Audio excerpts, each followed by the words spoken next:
Race day doesn't care how fit or ambitious you are. Sorry for the bad news, folks. No race can actually survive poor nutrition execution. And today, we're going to fix it. Hey there, Coach Patrick here from Endurance Nation, back with another weekly episode. Every week, I sit down and share insights and information from endurance athletes across the world that we've garnered, collected, gathered, curated, and bringing back to you since 2007. Most of the people who are racing in 2007 aren't even racing, right? But we are here inside Endurance Nation, and it's not just about the latest fad or the newest thing or the latest algorithm. It's all about taking those key lessons learned and giving you strategies, tools, and tactics that you can use to position yourself for success on race day. Today's topic, nutrition, specifically fueling like a machine, how to unlock your best performance. Now, full context, we work with iron distance triathletes predominantly. We also work with endurance cyclists like gravel racing, mountain bike racing, etc., and even some adventure racing. So if you're out there for the ultra distance, if you're out there going the distance, you know that nutrition is a huge part of your success. Now, what do people think about nutrition when they think about endurance athletes, right? Most people keep nutrition sort of on the fun side. There's sort of a barbell distribution of nutrition, right? There's the people who are like, I just train to eat and I eat to train and life is great. Like, give me the nachos, pass the beer, give me the shake, I'll do whatever you want. On the other side, we have people who are like super like fired up about nutrition, right? I don't eat until 12 o'clock every day. I only eat this type of carbs. I will make my own nutrition. I only eat at night like a vampire, or whatever it is, right? And those two people like are often bumping into each other on the race course. Couldn't be more opposite than one another, even though they've chosen the same distance. But there's a middle ground, folks. There's a place where you can actually be really deliberate and intentional about your nutrition, and you can be successful. And it starts with this preposition for you. So it's proposition for you. You have to position your body as a high performance engine. You really got to think about your body as a high performance engine. All right. So we're going to lift up the hood. There's this, glistening, undercarriage here. Everything looks amazing, right? We can see the tubing and we get the batteries and, the vents and the fans, right? We just know that like the pistons are working to be amazing. It's just gorgeous to look at. That's what we want your insides to be. But your insides don't get like that and don't work like that if you're just putting garbage in. Okay. So if you're thinking about being a high performance machine, the first recognition we have to make is that when we are exercising, when we are working out, when we are performing or looking to perform at our best in training or in racing, we have to be putting fuel inside our body, right? Of course, yes, there's a window we can go through where we can perform at a high level, and then we start to face the consequences for not fueling properly. Most people get about an hour before things start to get a little sketchy, a little hairy for poor nutrition, right?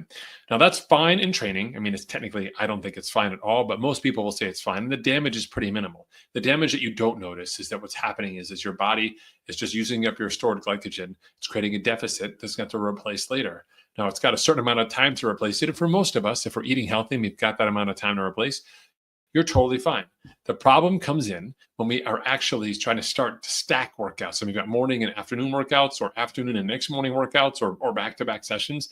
If we're not fueling properly, the consequence of that decision-making around poor nutrition actually, because not fueling yourself is a decision, my friends. That's a nutrition plan. It's the worst one there is, but it is a nutrition plan.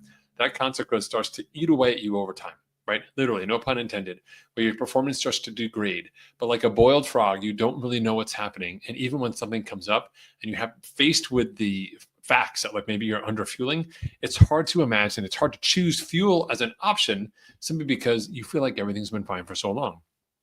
How could it be my nutrition? I've been fine for so long. And it's really hard. And generally speaking, when things go wrong exercise-wise, you've got two options. And one of them is food. Right? The other one is rest. But number one is food. Like eat something and see what happens. The worst thing that happened is you don't like it. I guess maybe the worst thing is you could throw it back up. But if not, like eat something and see what happens. Because 9 times out of 10, bad decision making, bad pacing, bad emotional feeling, all of that comes from just being low calorie, right? Just being hangry, except you're racing. So you're like rangry, which is terrible. So nobody wants to be hangry. It sounds terrible, right? Don't do it.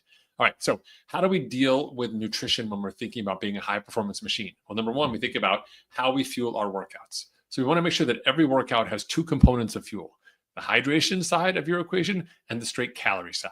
Now, some people like to put calories in their hydration. If you're using a formula, like a generic one, like Gatorade Endurance, or if you've got your own custom one, like our partners at Infinite, that's also fine. Either way, we don't want to get too high on the calorie scale versus the hydration, but fluid is a great way to deliver calories and to make sure that they absorb into your gut. The reason why we do this in training, even if it's just an hour-long session on the bike or on the run, even if it's indoors or at your local gym, is that we're training our body to use the nutrition we're putting inside of it to actually perform. In fact, you'll see people out there now on social media actually like overeating before they work out to prepare their body to handle those calories. It's a thing, my friends. Like, you get better at using calories the more you use those calories when you're training. Can't make it up. Like, literally, if you never eat a particular food and then you try and eat it on race day, it's not going to work, right?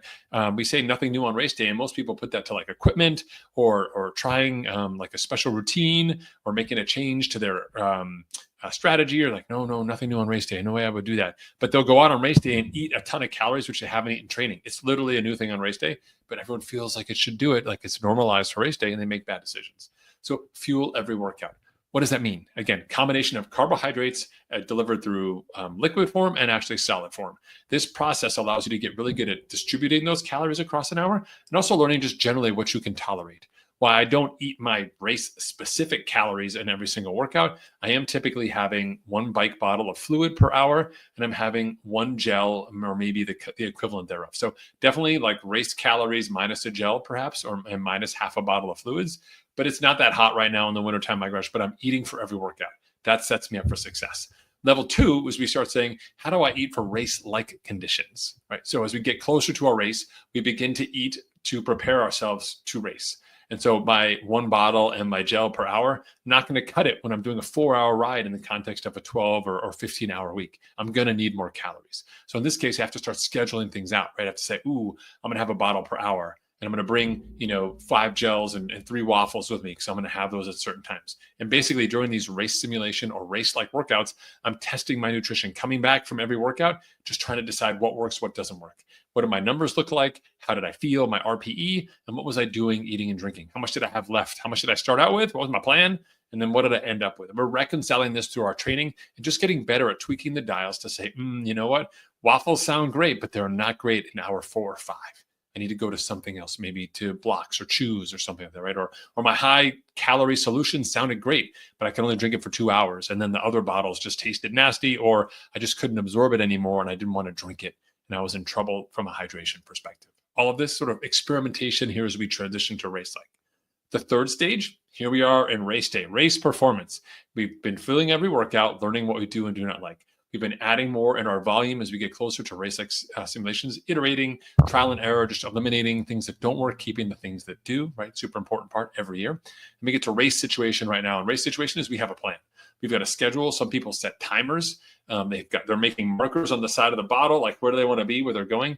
This precision is critical, A, to keep you on track, to free your brain up to handle other problems, but also so once you know what the plan is, then we can modify off of it, right? If I know that I'm supposed to do this by hour 3 and I know where I feel like, and I've actually had a little bit less food, I know the delta between where I am now and where I'm supposed to be. The plan itself is your marker for where you're meant to be nutritionally on the day. And again, that puts you in a position for making better decisions about your day. Of course, at some point we reach that stage, which we all glamorize, which is like me against the finish line and I'm going to push through and I'll eat and drink whatever, or not eat and drink whatever and just get there. Sure. But that's only like 2% of your race. You got to get through the other 98%.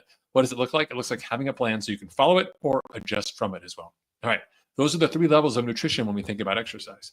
So what's the 4th one? What's the 4th wall? The 4th one is actually everyday nutrition. Now, this is something people go to right away. They're like, I need to improve my body composition. I need to just change everything how I eat every day. No, my friends, don't do that. Please don't make that mistake. Instead, we want you to focus on your exercise nutrition first, because if you ride 1 hour, you're having a certain number of calories. If you're riding 4 hours, then you're having 4 times that certain number of calories per hour, right? So in other words, even though you're a normal human being for 24 hours, if you're exercising for 1 hour, you get your 1 hour calories, the rest of your day is fine. If you're exercising for 4 hours in the middle of the day and you get your 4 hours worth of calories exercising, then the rest of your day is normal. That's right. If we solve your exercise nutrition, the rest of your day, of every day, is nutritionally normal. Like, I get it. You may be hungry. You need a protein shake, or maybe you want to have a bigger dinner or bigger recovery meal, ideally in that first hour after that workout. Knock yourself out. But don't start changing stuff in your daily life without actually addressing your workout nutrition first, because we need a plan and we need a plan in place to go forward. And ultimately, like I said, if you're doing it right, your workout nutrition system is dialed such that you don't have to change your daily program at all. You can eat your protein when you want to. You can space it out and have your carbohydrates when you like. If you are doing some kind of intermittent fasting thing, you can schedule your calories, accordingly around your workouts and what's happening for your schedule. All that's fine. And generally speaking, in those situations, we're looking for food that's clean and consistent. We don't need lots of flair. But we do need to make sure that you're having a well-balanced diet. Some people get crazy about restricting carbs or overloading on fats. Whatever your diet choice may be, the goal here for you in your general workout situation is to make sure that you have baseline calories coming into your body every day of a diverse set that allows you to be just at, or if you have body composition goals, maybe just below 100, 200 calories below per day, but you're still eating and drinking those exercise calories. Like you will be restrictive a little bit if you're trying to lose weight in your daily calories, but not on those training calories. Like training calories are always the best calories. They are the most consistent calories, most important ones. The other ones we can kind of dial away and make sure we're good.